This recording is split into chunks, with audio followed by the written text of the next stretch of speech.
Karen Williams, a well-known prosecutor in town, had just wrapped up another tense day in court.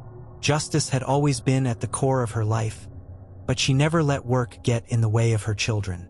Today, like every other day, she picked up her 8-year-old daughter Lily and 10-year-old son Joshua from school, and they drove home together. The road led them through the outskirts of town, quiet and peaceful places that always gave Karen a sense of calm. But this time, something felt off. On the side of the road, she spotted a man. In the fading light of dusk, his figure appeared ghostly. One arm wrapped in cloth, blood staining the fabric, while the other waved, signaling her to stop. "Mom, stop!" Lily exclaimed. "He needs help. We can't leave him out there." Joshua chimed in, supporting his sister. Karen hesitated. She knew how dangerous it could be to stop for a stranger on the road. But her children were pleading, and her heart as a mother couldn't ignore them. She slowed the car and rolled down the window, speaking carefully. "Do you need help?" "Yes, ma'am," the man replied, his voice low and raspy. "I just got hurt in the woods. I need to get to town." He looked exhausted, but there was something in his eyes, something that didn't quite add up, like there was something dangerous hiding behind them. "All right, get in," Karen said reluctantly, turning to look at the kids. The man climbed into the back seat next to Joshua. He seemed grateful, even awkward because of his injured arm. "Thank you. My name's Alex," he said. "You're a kind woman. Not many people would stop." The drive continued, but Karen couldn't shake the feeling that something wasn't right. Her mind raced. That face, she knew it, but from where? She couldn't remember. The car grew quiet. Joshua and Lily exchanged glances, sensing their mother's unease. Suddenly, the radio blared with ominous music, followed by an urgent announcement. "Breaking news. Dangerous criminal Jack Rose, convicted for a series of brutal murders, has escaped from the local prison. He is extremely dangerous and may be injured. If you see any suspicious individuals, contact the police immediately." Karen's heart skipped a beat. She glanced quickly in the rearview mirror. Her eyes locked on Alex, though she now knew it wasn't his real name. He no longer looked as worn out as he had just moments ago. His face now radiated a chilling confidence. Karen slammed on the brakes. "Get out of the car," she commanded, her voice stern and forceful. Jack didn't rush. Slowly, his hand reached for his pocket. "I told you you're a good woman, but you're also very reckless," he said, pulling out a gun. He aimed the barrel directly at Lily's head. "Don't do this," Karen whispered, her panic rising from deep within. "If you care about your children at all, you'll do everything I say," Jack spoke coldly. "No moving, no screaming. Just listen." Karen nodded silently, her hands shaking, but she tried to remain calm. "Mom," Lily whispered, tears catching in her voice. "It's going to be okay, sweetie," Karen reassured her daughter, masking her own fear as best she could. Jack forced her to keep driving, pointing the way. Karen knew he wasn't letting them go. The nagging feeling that she had seen this face before was now undeniable. It was Jack Rose, and now she and her children were trapped in his nightmare. The car moved down the dark road, and Karen felt every turn of the wheels bringing her closer to the inevitable. Her mind was racing, searching for a way out, but nothing helped. Her family, her children, they were all in danger. Jack sat beside her, calm, even smug, with the gun in his hand constantly reminding her of the threat. "Where are we going?" Her voice trembled, but she forced herself to ask, even though she knew it didn't matter. "Quiet. Keep driving," he replied coldly, not looking at her. He held the gun in his hands, feeling the control, and that was even more terrifying than the threat itself. Karen clenched her teeth, trying to think of something, anything, but there were no ideas. A few miles ahead stood an abandoned warehouse. Was this the place Jack had chosen to hold them, or was it something else? She didn't know, and she didn't care. The suffocating sense of hopelessness filled every fiber of her being. Lily and Joshua, sitting silently in the back seat, seemed smaller than usual. They felt the fear that filled the air around them. "Mom, why did we stop?" Joshua asked, his voice half calm, but it was clear he was nervous. "Quiet. Don't talk," Jack ordered, his voice sharp as a knife. Karen looked at her son, her heart breaking. She could try to escape, but what would happen to the kids? She was powerless. Jack was always one step ahead. Suddenly, ahead of the car, a police patrol car appeared. Its lights illuminated the road, and for a moment, it seemed like her salvation. Karen's heart started racing. She tried to think of how to act, how to maintain composure without drawing attention. The officer approached the car. He glanced at the window and looked inside, not noticing anything suspicious. "Everything okay?" he asked, his gaze initially uncertain, but then he dismissed the doubt. Karen gripped the steering wheel tightly. Sweat was running down her back, and inside, it felt like a whirlwind. She had to make a decision, and every lie she told could cost them their lives. "Yes, officer. Everything's fine." She barely held back tears. Every word felt like a sharp knife to her heart. She tried not to look at Jack, but she could feel him shift his finger toward the trigger. The officer frowned but finally nodded and walked back to his car. Karen exhaled, feeling her skin drenched in sweat. "Keep going," Jack said once the police car was out of sight. The warehouse they arrived at was abandoned, dark, with no sign of human presence. Massive steel doors creaked open, and they drove onto the property. Karen bit her lip. The thought echoing in her mind was, "This is it." Jack pulled the children from the car and tied them to an old wooden post next to a non-functioning refrigerated container. He mocked her as he watched Karen struggle with a sense of helplessness. "Time for confessions," he said with a cold smile. "I want you to record a video. Tell everyone how you couldn't protect your family, how you're a cursed failure. You'll beg them not to look for you, understand?" Karen started typing on her phone, his words echoing in her mind like screams. The video was her last chance before everything fell apart.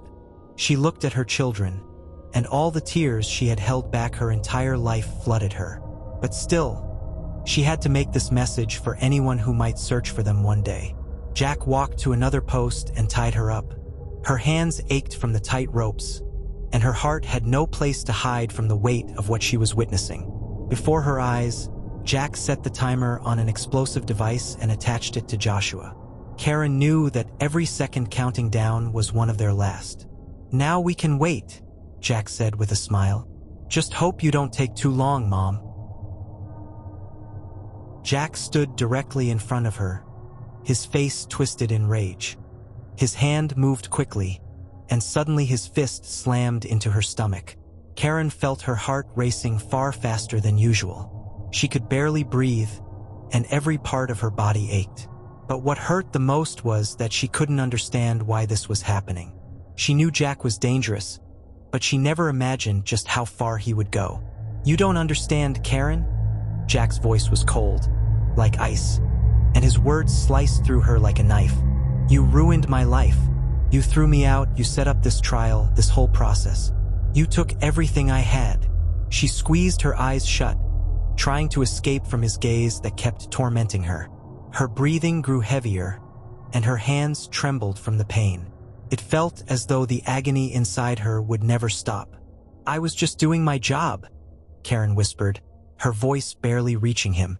But she knew it didn't matter to him. He didn't want to hear excuses. "You didn't do your job, Karen?" He took a step closer, his breath becoming heavier. "You made it personal. You put me in prison. You ruined my life, and now I'm going to ruin yours." Her heart skipped a beat. It felt like those words were a knife stabbing into her soul, and she could feel each blow of pain going deeper. She could see her children crying, their eyes filled with terror. Lily, the little girl, was holding Joshua's hand, her shocked face pale with fear. "Mom, please don't leave us." Lily cried through her tears, her voice full of hopelessness. "Please let us go." Joshua, trying to hold it together, clenched his fists.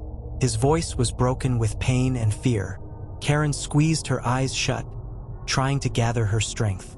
She felt like the pain was tearing her apart, but she couldn't let herself break. She was their only hope. All these years, she had fought for justice, but now, with her life hanging by a thread, she felt her strength and determination dissolve in fear. Jack took another step forward, his fingers slowly sliding along the grip of the gun he had kept at his side all this time. He watched her reaction with a twisted curiosity, and in that moment, Karen realized she had no chance left. "You think you saved the world?" he yelled. "But you couldn't even protect your own kids. You didn't protect them. And now you'll watch as I take away everything you love." Karen looked at her children, who were screaming and sobbing. Her heart was breaking, but she couldn't let herself collapse. Not now. She was a prosecutor, and she had promised herself she would protect her children at any cost, even if it meant facing her own death. "Please, don't do this," she whispered, her voice weak and torn with pain. "They haven't done anything, Jack. They've done nothing." But he just laughed, looking at her with sadistic pleasure. "They've done everything," he replied, his voice dripping with malice. "They're your weakness, and that's what I'll punish you for. You love them more than yourself. You destroyed me, Karen, and now I'm going to make you feel all the pain I've felt all these years." Karen felt her heart pounding in her chest. Blood pulsed in her temples as she writhed in pain, clutching a small knife, her only chance. Jack still stood in front of her, smiling ominously, but she knew this was her moment, the only one she had left. Her hands were still tied, but she understood that if she didn't act now, it would be the end. Every movement caused pain, and her skin burned from the strain of the ropes, but somehow, after what felt like an eternity, she managed to gain at least partial freedom. She freed one hand, then the other, and when the ropes finally loosened, she couldn't hold back. Grabbing the knife lying nearby, she turned it toward herself. But before she could do anything, Jack turned sharply. His face twisted with rage, and he grabbed her wrist, squeezing it painfully as he twisted her finger until the knife slipped from her hand. He wrenched it from her palm and struck Karen across the face, and all she saw were flashes of light before her eyes. The pain was unbearable, as if every organ in her body was exploding from the impact. "You're not going to stop me, Karen?" His voice was ominous. "You've already destroyed everything. Now I'm going to make you understand how much it hurts, and your death will be the most catastrophic thing you've ever felt." Karen trembled from the pain, but the anger and fear made her determined. She couldn't let him take her children's lives. She felt her fingers shaking, but she didn't release the knife. She managed to strike him in the arm, the blade piercing his flesh. Jack screamed in pain and staggered back, gasping for air, but his response was immediate. He dropped the knife, letting it fall to the ground, then lunged at Karen, grabbing her by the throat. His grip was so tight that her vision darkened, and her breathing became shallow. Only a muffled groan escaped her chest, and she couldn't turn her head. "You think you're stronger than me?" Jack said, squeezing her vocal cords so tightly she could barely speak. "I've always been stronger than you. Always." Karen felt her skin burn from the pain, and refusing to give up, she barely managed to whisper, "You won't take my kids." But Jack only laughed, tightening his grip even more. His laughter sounded like a cold, animal growl, and her face grew paler, her eyes widening in terror. Then he tossed her to the ground and pulled out the knife again. Karen saw his hand rise, and in the next moment, he drove the knife into her stomach. Joshua screamed, begging him not to kill their mom. Lily, tears in her eyes, screamed as she struggled to free her hands from the tightly tied ropes, but it was all in vain. "Mom! Mom!" Their cries echoed in her head as her life quickly faded away. Jack looked down at her derisively as she slid to the ground, trying to rise, but the blood flooding her body kept her down. "I'm sorry, Karen, but you won't be able to protect them," he said, his voice calm and cold, as if he were merely swatting away a fly. He made one final move, pushing the knife deeper. Pain exploded in her chest, and Karen felt the world shatter into pieces. Her eyes closed, and she felt nothing more. Jack turned away, leaving her lying in a pool of blood, and walked over to the children. He bound them and locked them in the trunk of his car. All that could be heard were their cries, growing weaker, until the last look at Karen's lifeless body. Jack coldly closed the trunk and calmly walked to his car, never looking back. Jack gripped the steering wheel, feeling the adrenaline surge through his body. The kids, bound in the trunk, could barely breathe because the ropes were tied so tightly. He felt powerful and merciless, but with each passing second, his nerves grew thinner. His gaze was blank, focused solely on the road. Yet his heart was racing when the sound of sirens suddenly filled the air behind him. Police! He could already hear the patrol cars closing in, relentless in their pursuit, and he felt cold sweat starting to trickle down his spine.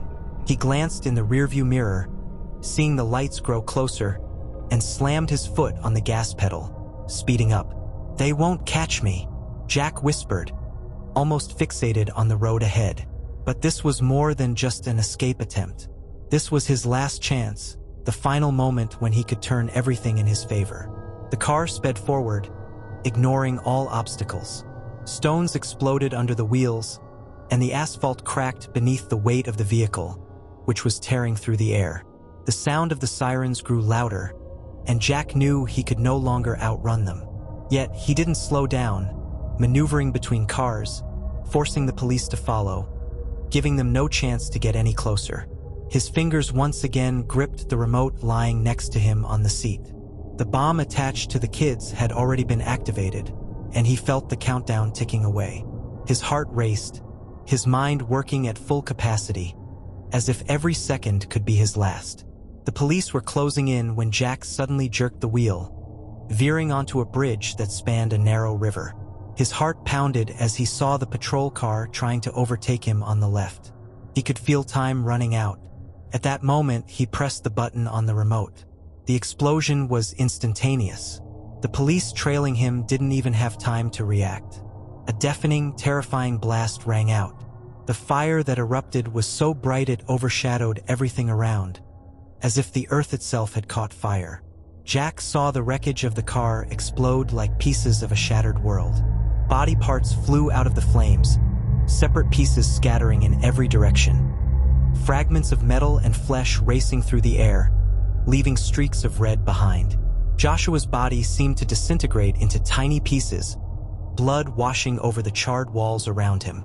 Those watching from the outside were witnesses to the horrifying spectacle of death, but they were paralyzed in shock, unable to move. The officers didn't have time to do anything. The explosion wiped everything out in its path. Life no longer had any meaning for those who had survived this awful night. Jack and the children were now nothing more than remnants of what would forever remain in the ruins. The bridge, once a witness to the movement of people, now stood as a witness to a tragedy no textbook could ever describe. And in that ruin, only flames, in which the last moments of life burned away, and the last screams no one would ever hear again. Subscribe to the channel, hit the like button, and leave a comment sharing what you think happened with Jack and the kids. What would you have done in his place? And remember, in every dark story, there's always room for unexpected twists. Don't miss the next story,